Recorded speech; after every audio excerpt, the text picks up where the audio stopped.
It's how we feel. Fuck Donald Trump. Fuck Donald Trump. Yeah, nigga, fuck Donald Trump. Yeah, fuck Donald Trump. Yeah, fuck Donald Trump.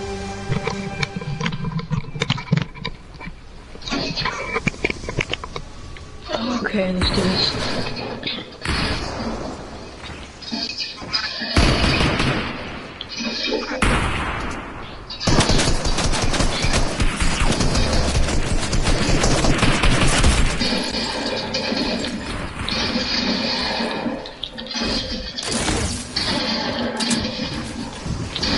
Oh shoot, how did you do that? GG did.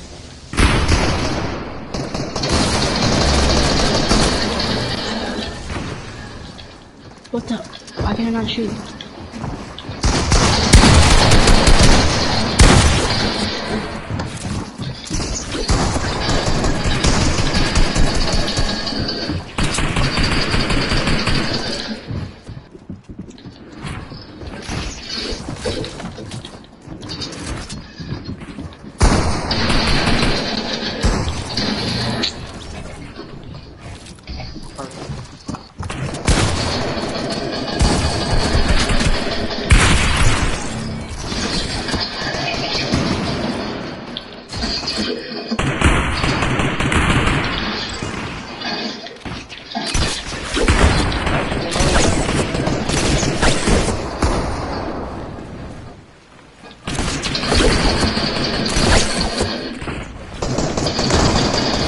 Are you serious? You got double team.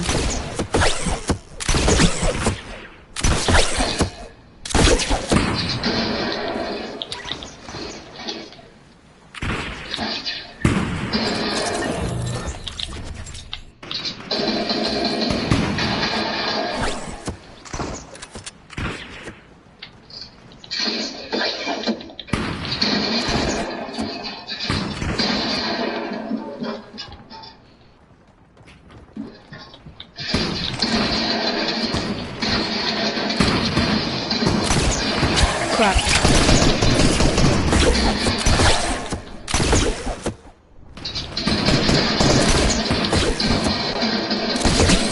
Bro, oh my god. Oh my god.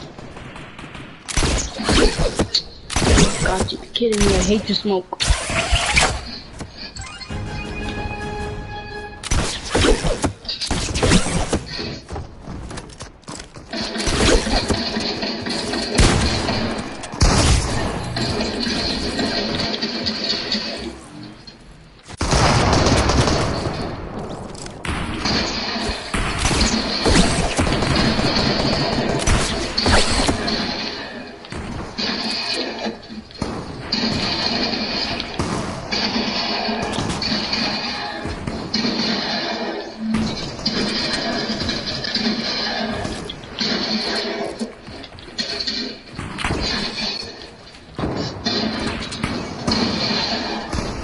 Oh my god.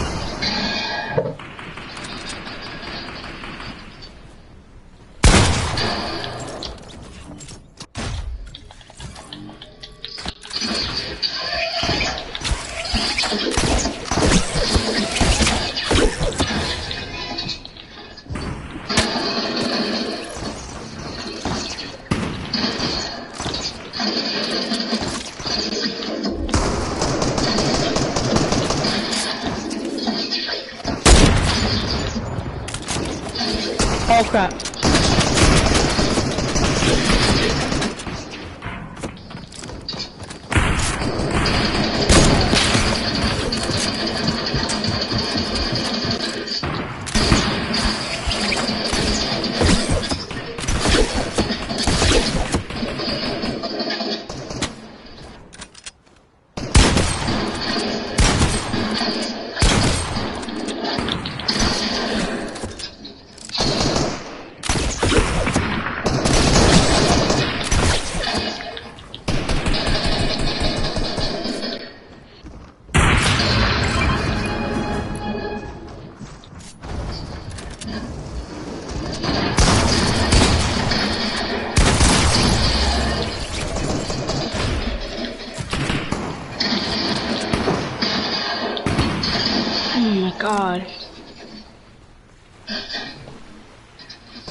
The aimbot though, but I just clicked.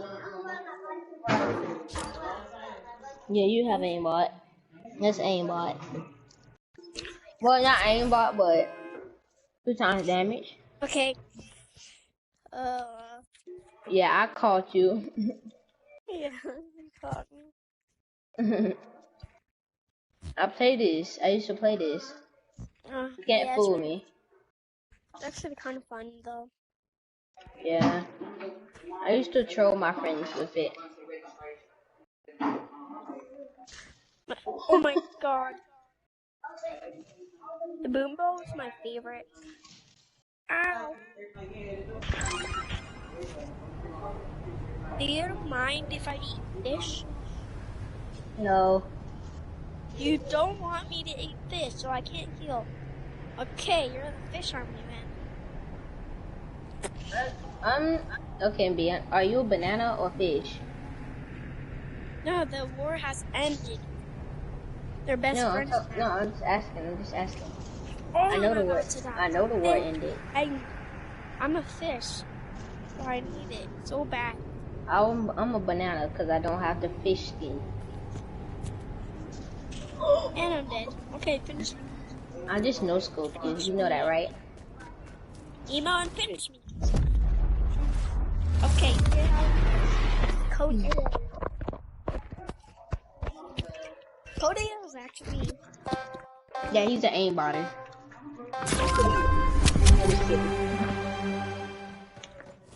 Every time you press this button, you get aimbot.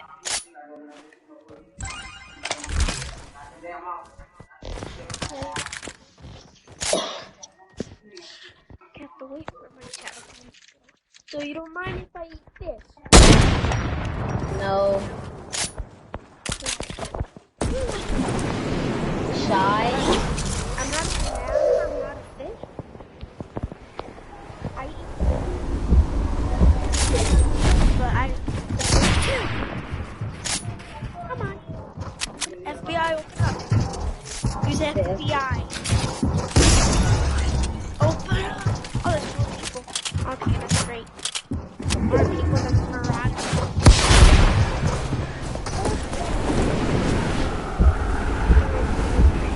Bro, look at this floating shotgun. You see the floating shotgun? Floating no boom bow. No, I can't get the boom bow. Wait, I was just playing with you in a match. You knew that, right? Probably. Boom bow. Yes. Got it right. Come on. A boomy boom. Where's that other guy? Why is he running though? He's gone. So dumb. It's not dumb because he's over there now.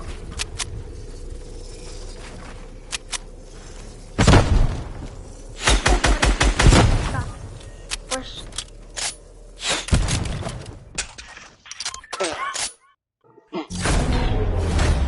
That was funny. Okay. I will not laugh. I'm trying my best.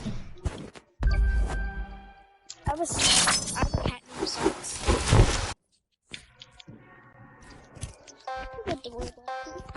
Busting.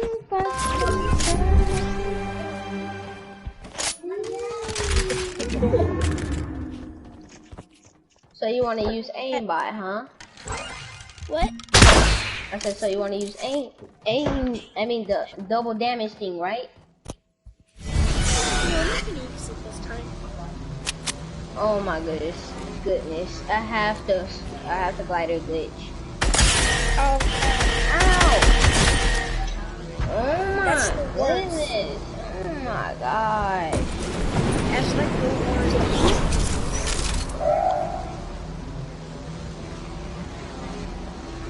I think that's why his mic broke. What is he? That's not me. I'm dead because he actually beamed me with it. With the aimbot. Put down. No, I'm And he was, Oh my god. and they said he was last online like a month ago. Bro, he thinks I'm gonna edit it.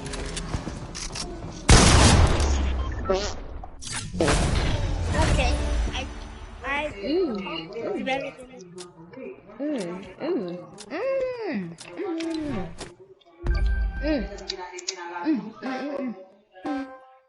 You like ASMR?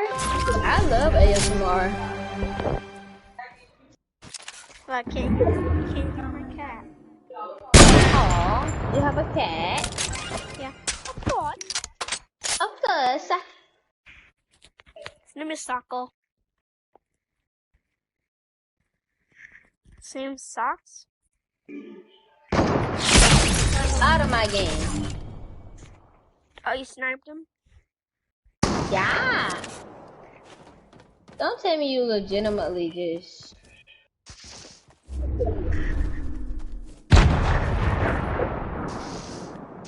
Oh, you're over there.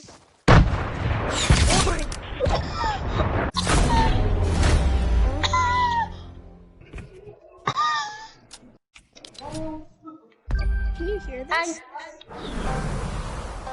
No. I just killed you with a grenade. What? I'm so sorry. I just killed you with a grenade. You heard me? A grenade. But I'm lagging. I'm lagging. I'm lagging too. What the? Okay, I stopped lagging for some reason. Yeah, same. Got him out the way. Oh, that was close. Why do I keep killing myself with a boom bow? So stop using the boom bow. Okay.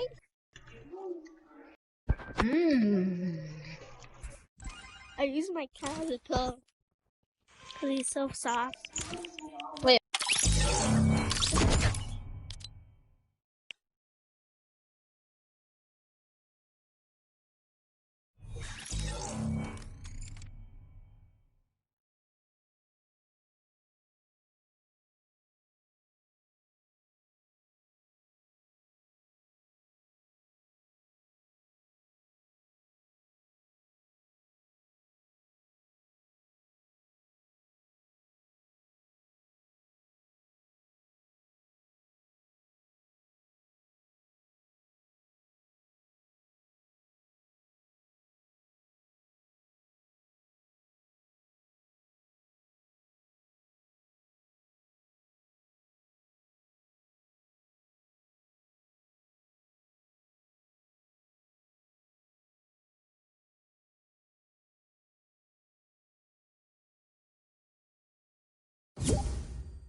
America's helicopter's still there. Can't really tell. Yes, it is. Alright.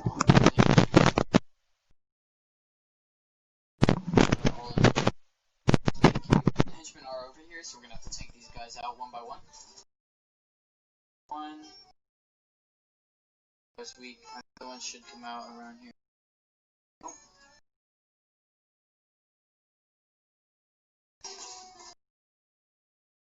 Alright.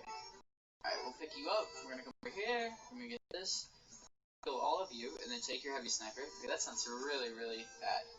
Henchman isn't here, bro. What do you mean? What do you mean? What do you mean? Alright, you know what? That's okay. That's okay. We're gonna go to this helicopter, and we're gonna be vibing, bro. Well, we'll get a heavy sniper some other way. Don't worry, boys.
We might have to amputate the leg a little bit, but it's all right. By amputating the leg, we're gonna save the body. And so I think that's what's happening now. Like America is realizing, like, oh, black people aren't just making a little bit of noise. Like the protests are still out. The conversations are still being had. The change is still being demanded. And I think they're seeing, oh, this is not going away. And no, it's not, because we need systematic change. What a beautiful way to explore what is happening and describe our country. We might have to amputate the leg, but that's to save the body. That's what's happening right now. That's beautiful, Yvonne. And to that end, I have to ask you this, because the way that we do that, we use our voice. And our voice right now in this world, in this country, is our vote. And everyone talks about voting and how important it is, but I feel like more than ever we understand that it's not just about voting every 4 years for the man in office. It's about your local elections. It's about the mayor. It is about the district attorney, the people who have the power to bring charges against police if police brutality is an issue in your community. If you care about your school district, you can run for the school.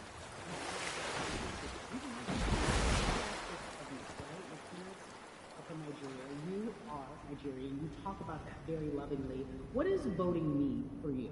You know, I think voting is power. I remember, you know, I became a naturalized citizen back in the 90s when, because I was still a minor, my mom naturalized, and so we were able to do it under her. And just even that power of like, we are American citizens and all the access that we have by being citizens, one of those accesses and those access to power being voting.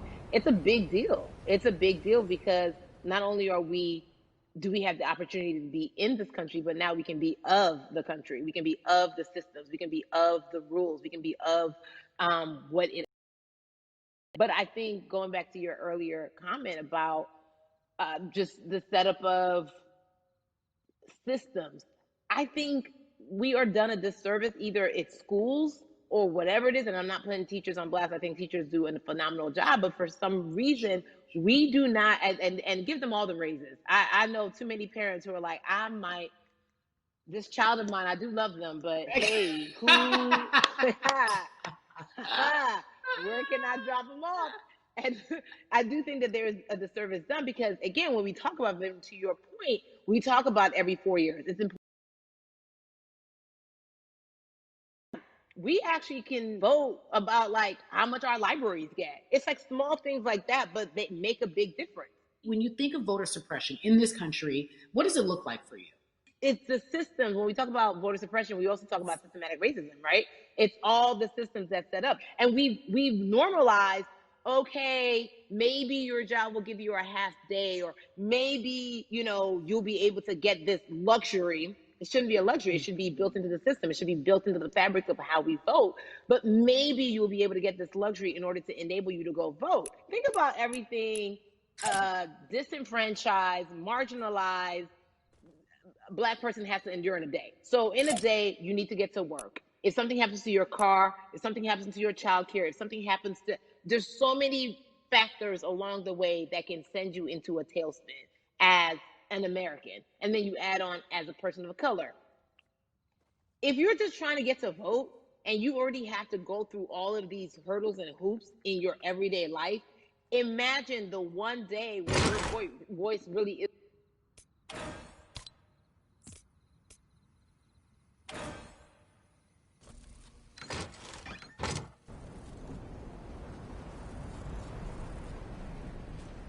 How do we keep hope though? If I'm watching this right now, how do we as a people stay hopeful? How do we believe in the promise that these quote unquote forefathers have given us?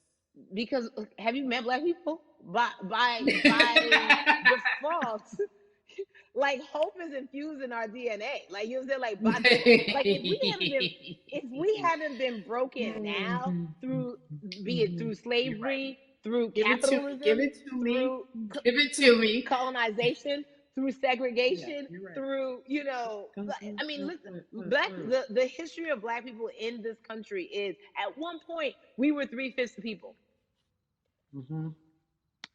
That's it. That was a written law. And look at us now. We are whole. We are Black girl magic. We are Black boy joy. We are, what I'm saying?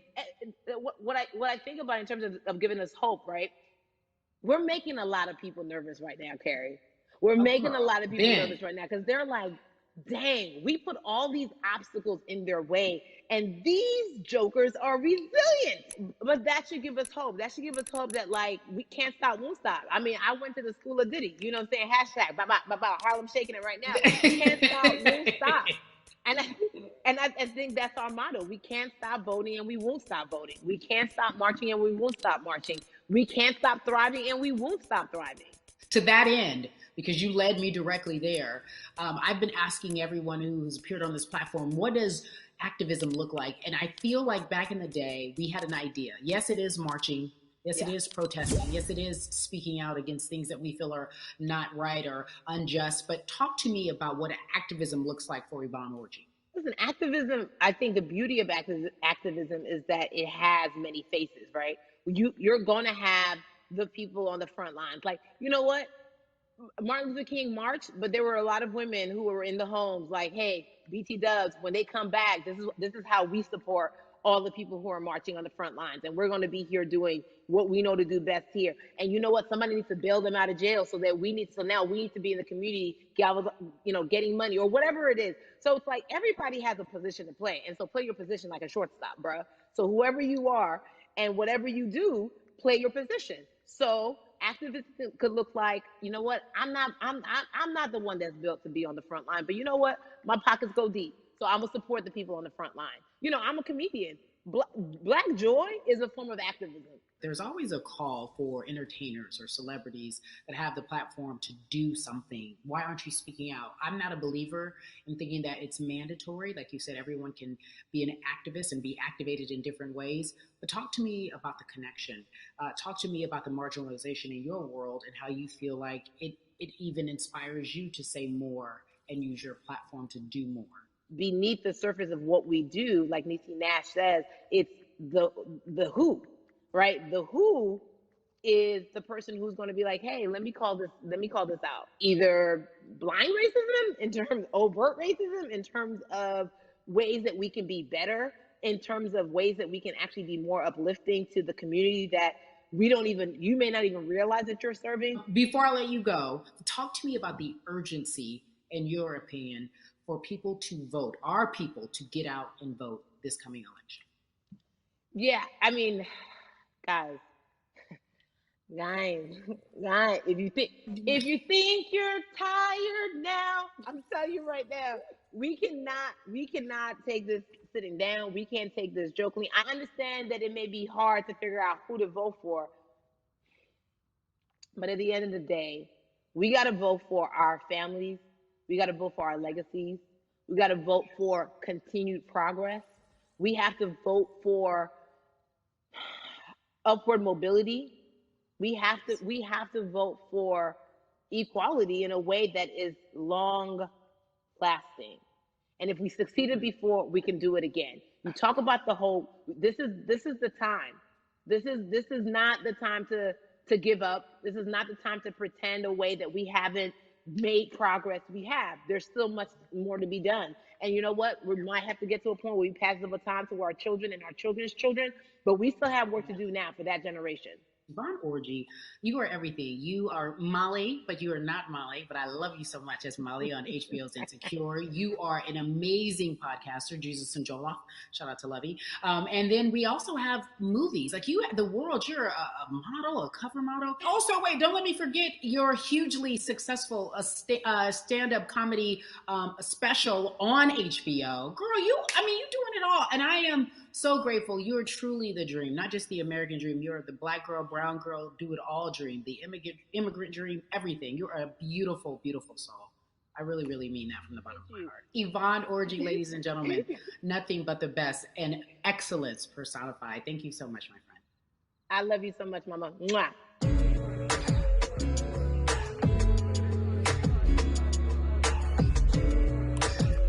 Yeah, la. So Atlanta has been one of the hotbeds in terms of political unrest and social injustice. We've seen so much happen in that city, and we've also seen so much come from that city, including one of our very own founding fathers of the civil rights movement, and that's Martin Luther King Jr. But right now, we want to welcome in someone who has used his platform to talk about voting, to talk about racial injustice, and how he's trying to help. Atlanta's very own Russ joins us now on We the People.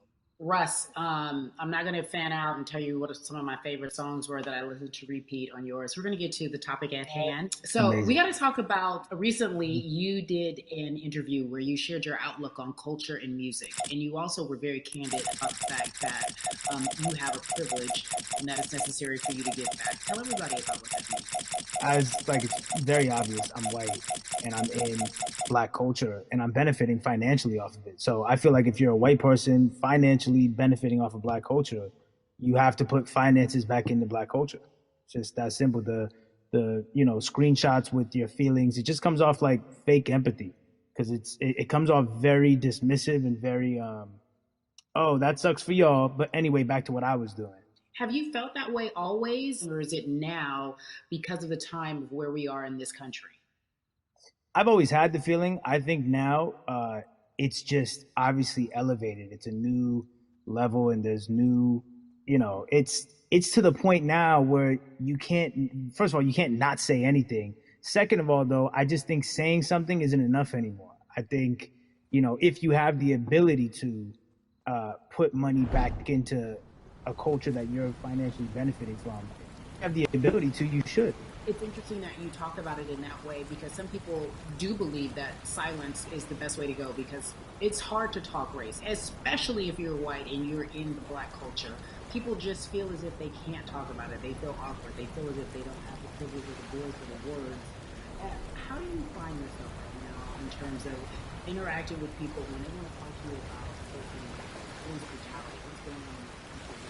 Well, first of all, picking and choosing whether you want to be silent or not about race, that's a privilege in and of itself. But no, I mean, you know, I try to just do my best to listen to the black people around me and the educated black people I have in my life. So I do my best to not act like I have all the answers for everything, especially in a culture that I'm not from. But you know, that's why when we decided to raise the money to Black Lives Matter organization, when we raised 500,000, we got on the phone with some of the women who started Black Lives Matter. I got on the phone with Tamika Mallory. I was on the phone with Karen Civil and talking with my friends to make sure the money went to like the correct places, you know, and people who really need it. It's just about listening. That's all. It's about listening. Let's talk about that for a moment, because the way I think of activism, for me, it looks very differently. It's not necessarily just protesting on the front lines. I think that's great. But what about being an activist in the way in which you have decided to be one? What inspired you? What did it look like? You said you raised money for Black Lives Matter.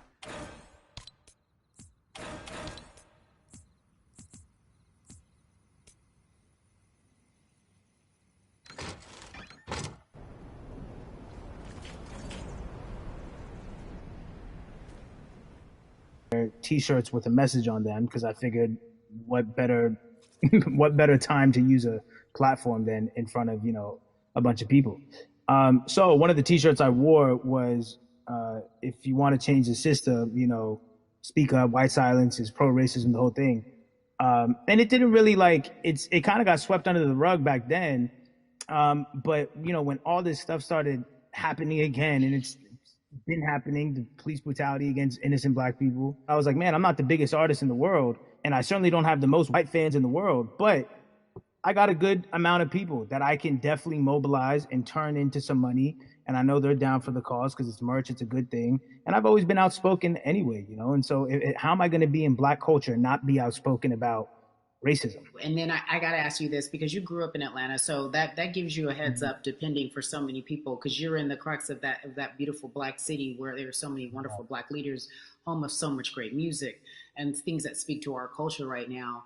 And we are really, really getting our word out, especially with this platform today, and saying that we must use our voice to vote. Talk to me about what the importance of voting for you in this upcoming election. Yeah, so you know, full transparency, I had never voted before, ever. And because, you know, I was one of those people who was like, my vote doesn't matter. And, you know, and I don't know, maybe it's because I was younger, maybe it's because I really thought that, or I don't know, but I just think that it's got to, you know, now this is a bit of a privilege to say it's got to a breaking point for me, because obviously it's been past the breaking point for black people. But I think that as a whole, the young people need to get out and vote, because we're the ones that never show up. You know what I mean? We never show up to vote, but you know, we're the future. So it's like, look, we got to go out there and vote, and then whatever happens, but at least we did our part. You know, you got to do your part. You're very candid in saying that you just decided to vote. And I think there's a beautiful irony in the fact that you have your fans saying, because of you, I'm voting. Right. And there's something beautiful about that. But I want to know why now for you. Why in this moment is it important for you to vote? And what hit your spirit to say, yes, this is the time to do it? Honestly, because I think that George Floyd really woke up a lot of people who, including myself, who I was vocal and outspoken about racism. I put it in my lyrics. I put it on T-shirts. I would talk about it in interviews. Like, you know, I was vocal about it. But that video in that moment, I think me, along with a lot of other people, just kind of was like, all right, like, words are simply not enough anymore. We got to do something, whether it's raising money, whether it's voting or all the above. Like we got to do something, and I'm ashamed that it took that for me to be like, I need to raise money and I need to vote. It's a shame, and I don't know. I guess it snapped a bunch of people out of it. And even if you were vocal and whatnot, it's time to actually put your money where your mouth is. It's time to go vote.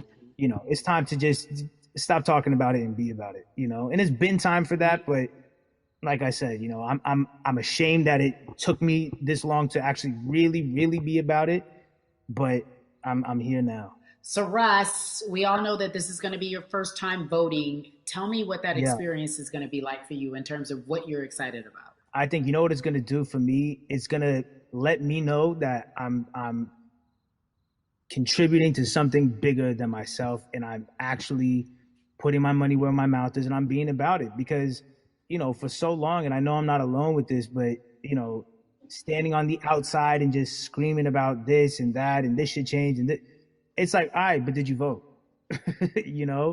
And so I know it's gonna feel good to know that I played a small role, and that's the problem. I think the mentality of like, my vote doesn't matter needs to be changed to, my vote, albeit small, does matter. It's a role I'm playing, and if I play my part and you play your part and he and she plays their part, then we make a difference. But it'll feel. I have a feeling it's gonna feel very, very bigger than me. I think when you realize that giving actually feels better than receiving, that's when you start wanting to do your part and contribute. So voting is an easy way to give. Yeah. To whom much is given, much is required, and you have been given a huge platform, and we are so grateful for you, Russ. Philanthropist, artist, community activist, first-time voter. We appreciate you for doing this, okay? Thank you. I appreciate y'all.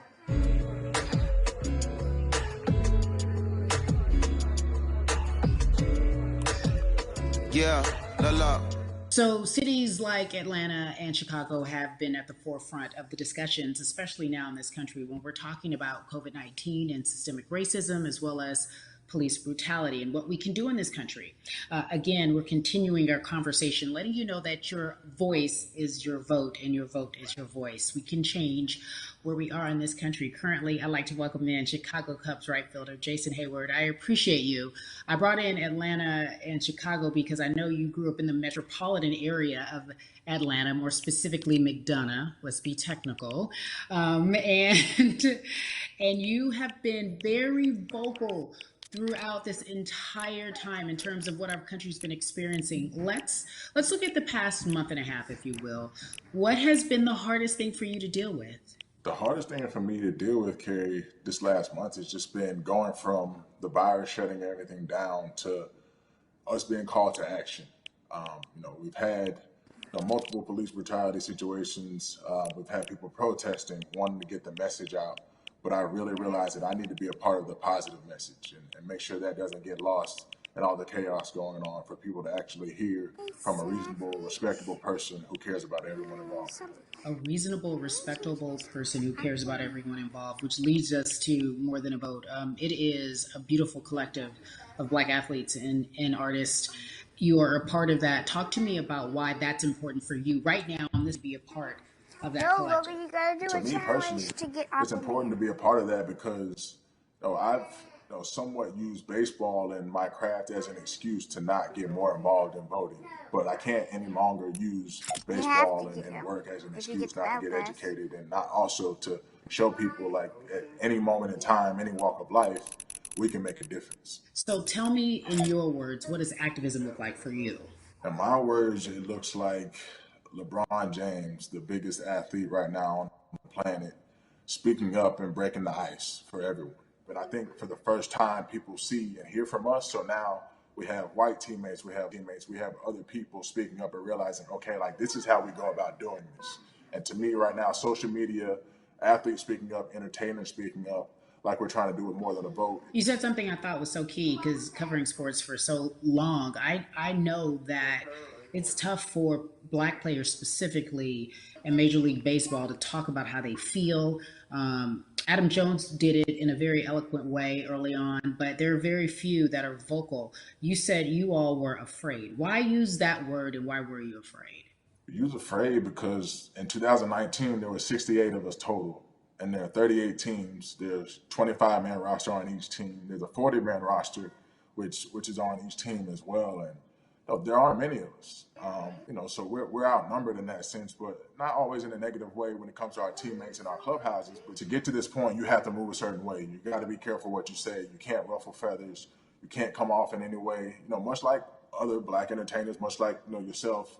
Probably having to live through life every day. But to get to the highest level, you got to button up. You got to be seen and not heard. So baseball is, like I said, it was time for us to try and speak up and make a difference and show it's okay to do so because we can't be quiet any longer.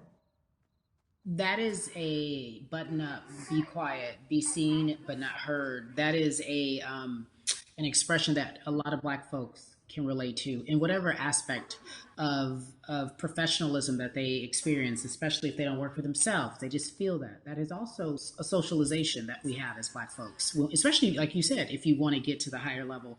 And for so long, I felt it bubbling right underneath the surface that so many of us who were in whatever positions we were, who had platforms, were tired of pretending and looking the other way and spending so much time making others comfortable while we were uncomfortable.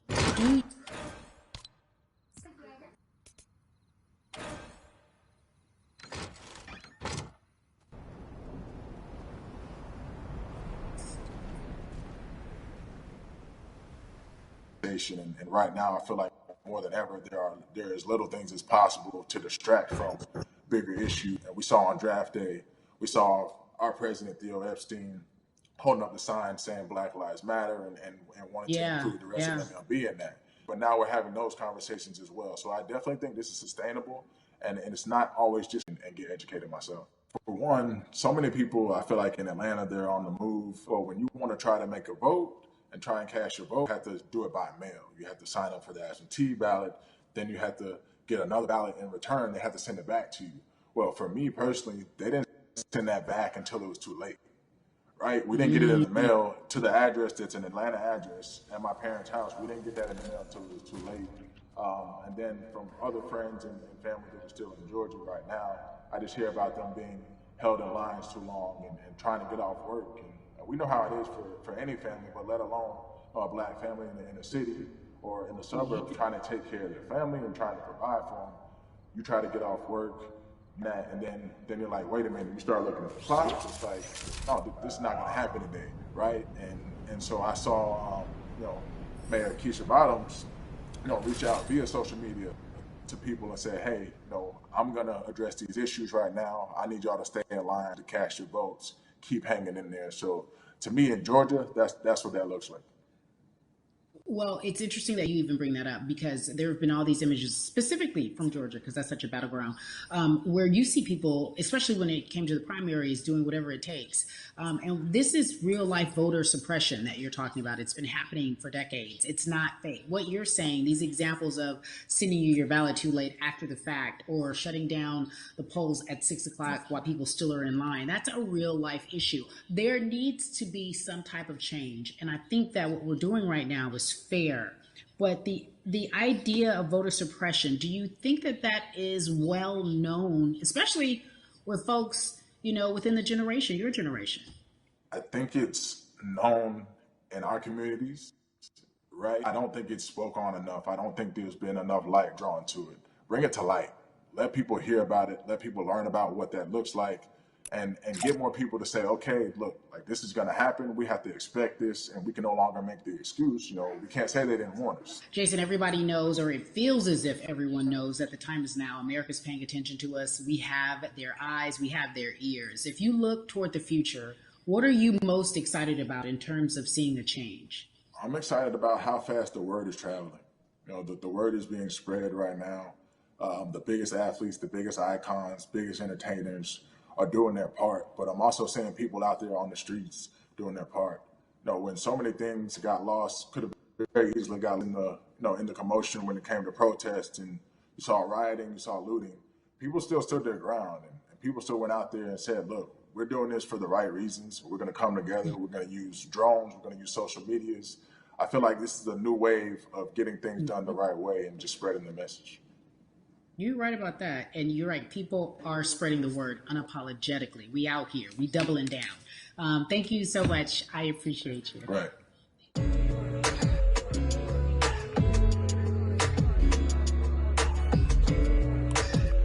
Yeah, la la. Hey everybody, I am so excited to welcome a friend, a brother, family member, if you will, former colleague, NBA great, sports analyst, philanthropist. He does it all, and he's here to give us his time and his platform to talk about something that is so important, that is voting. Everybody, welcome Jalen Rose to We the People. Talk to me about how important it is for the people who know you and love you and look up to you. Why is it so important that you use your platform to talk about voting? Initially, we have to get past the stigma of the mental systemic racism that comes with the presidential race, governors, mayors, senators, judges. We've been conditioned to believe that our vote does not matter. So usually when we looked up at all of those races and people that were running, not only did they not look like us, we didn't believe they were there to represent our best interests. So therefore, as a collective, we didn't mobilize until Barack Obama, and we felt a sense of hope that finally our country is going to do something that we felt would never happen in our lifetime. And I remember being at the inauguration in 2008. I made sure I was there. And we voted in 2016. We didn't vote, Carrie. We didn't vote. And so many people try to make this political. This is not political. Me telling somebody to vote is like telling somebody to pay taxes. So that's one, getting over the stigma of nobody is going to represent our best interest.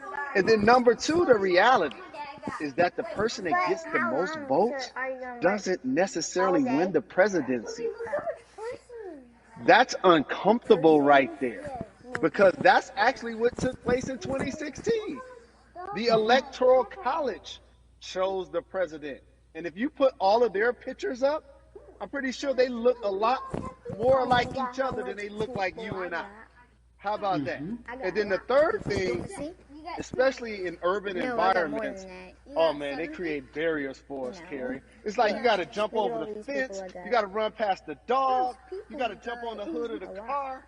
The lines is 5 hours long. You get up to the poll and they don't work. Elderly people working in the city, while they got the young people who understand technology working in the suburbs. Like, these are all systematic things that try to discourage us from voting. And then finally, we don't have a day off to vote. We need to work. So we don't get a day off. It's going to be a full day, and I got to work to pay my bills. So you know what I'm going to do? I'm going to mail in vote. And you know what you want people to realize? That counts too. So your vote will be counted if you're able to mail it in. So those are a few things that I hope that we can do and mobilize. And shout to LeBron and his team. Shout to you and everybody involved. We will make a difference. Well, let's talk about more than a vote. There is a Black collective of athletes, of artists coming together and saying voter suppression is a real deal, especially in the Black community. When you just talked about, I got to work, so I can't go vote. And then when we do get in the booth, just in case we don't have to work, do we know who we're voting for? Not only do we have to vote, we got to be educated. And it's not always even about the man who's in office or the woman who's in office for president. It's about your local elections. It's about the people who are your DAs, your state DAs, like the people who actually make change in your community, who will change police brutality, who will make sure that your community is taken care of, who will defund police and hope that they can help you in stopping police brutality. So talk to me about why you decided to be a part of More Than a Vote and what it actually means. Well, it means a lot to be involved with such an impressive collective as you mentioned.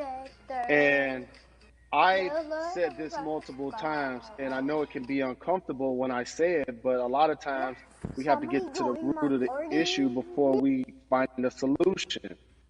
And the quote was, I wish America loved Black people as much as it loves Black culture. And this collective by the way, represents in a lot of ways what's encouraging, but also sometimes disappointing about our role as black people in America. Because we were brought here as labor and to entertain. And we use those vehicles to get paid and move to the suburbs and be the idols of white kids. And so now that we have this collective, I would say sports and entertainment represent the most powerful group of black men in the United States. I'm talking about money, power, celebrity, the ability to mobilize, community involvement, their leadership, their intellect. And so to have all of us pull it in the same direction at the same time for anything that we're passionate about is going to be a difference maker, but it's definitely going to be a difference maker in the 2020 vote, because we're going to make sure we inform everybody that they can let their voice be heard, and failure is not an option. Jalen, what does voter suppression look like to you? A perfect example took place recently, Carrie, in Kentucky. It was 6 p.m. at night, and so many people were standing in line enthusiastic to vote. And you know what they did? Locked the doors. And you know what the people did? They continued to bang on the doors, continued to bang on the windows. They continued to let it be known they were not going to leave the premises until they got a chance to vote. And you know what ended up happening? They opened those doors and allowed those people to vote. So do not be discouraged. These barriers show you that it matters, and we're here to help you break through them. The same thing with our platforms and voices, Carrie, because you know what's going to happen. At some point, Breonna Taylor is not going to be trending anymore. People are not going to be protesting anymore. But it's still up to us to keep making sure that our voices get heard, and this is one way to do so. Right, and that is a form of being activated, being an activist. It doesn't have to be protesting. It doesn't have to look like what you think traditionally activism looks like. It's voting. It's that simple. We now have to understand, like, this is a critical mass moment for this movement to continue to hold up as much steam for as long as possible. And that's what this collection is going to hopefully allow for that situation to happen. Jalen, in today's age of technology, it should be easier to vote. No doubt. It's like we call these devices smartphones, but yet I can't vote from it.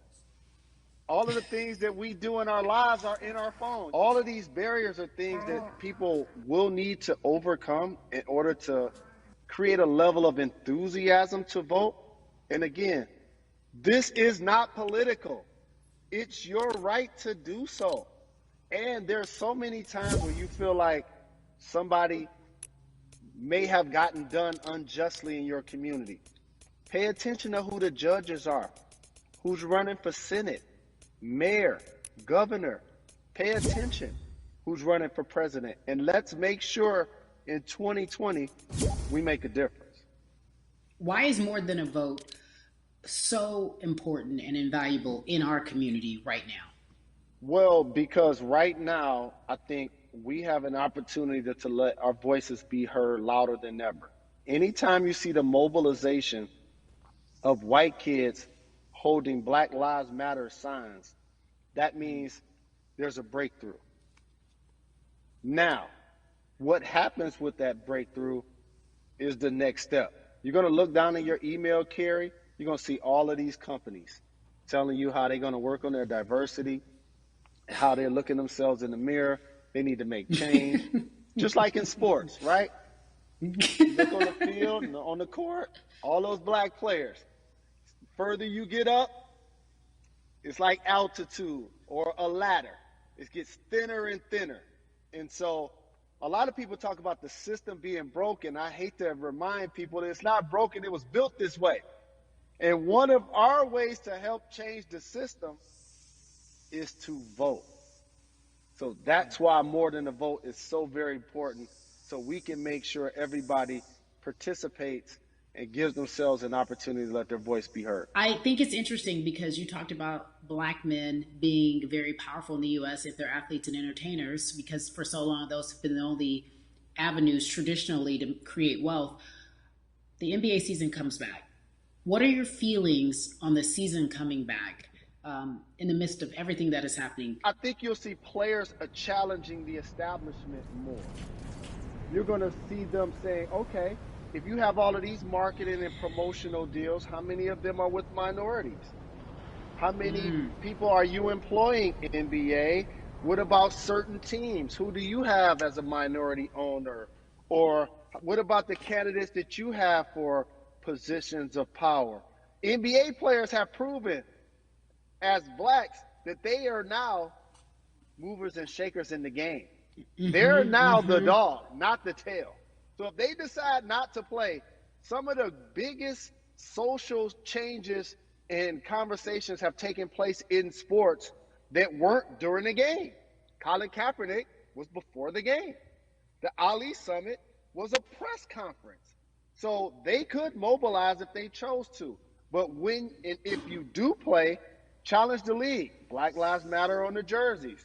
Continue to make sure that every time people are watching the game, they're also seeing the movement happen.